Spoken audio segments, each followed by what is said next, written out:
Почитувани, СДС и Филипче живеат во свет на лаги, конструкции и политичка заблуда. СДС и Филипче функционираат во сопствена реалност, паралелен свет во кој поразите ги представуваат како победи, а фактите ги менуваат со конструкции. СДС и Филипче ликуваат на победа на избори во друга држава на сестринската партија на ВМРО-ДПМН, додека пак нивната сестринска партија освојува незначителни 1% од гласовите. СДС и Филипче и натаму не се дистанцираат и оградуваат од Заев и неговите антидржавни политики, туку напротив, негови луѓе му го тераат пиерот на Филипче.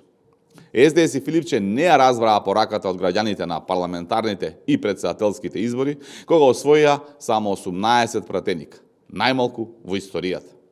СДС и Филипче не ја разбраа пораката од граѓаните на локалните избори минатата година, кога освоија само 130.000 гласови.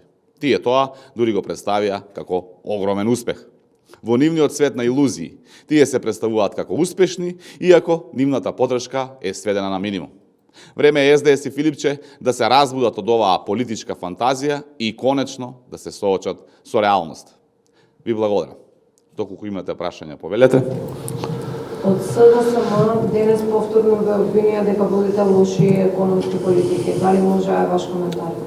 Благодарам. Најпрвин ќе споделам одредени бројки.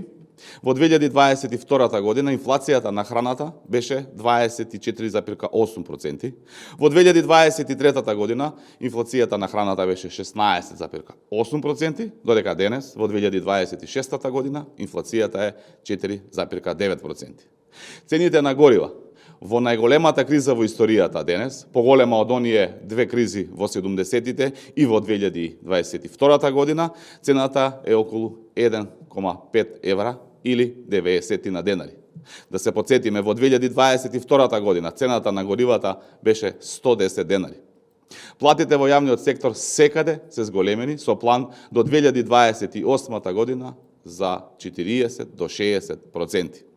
Пензиите за година и пол власт на ВМРО-ДПМН се зголемени линеарно за 7.000 денари.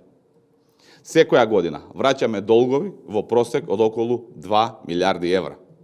Ако граѓаните сметаат дека СДС воделе добри економски политики, ќе им ја дадеа довербата на нив, а не на нас. Затоа СДС нема кредибилитет и легитимитет да говори за економски политики, затоа што е партија која ја задолжи Македонија за 7 години повеќе отколку сите влади од 1991 до 2017 година. Ви благодарам.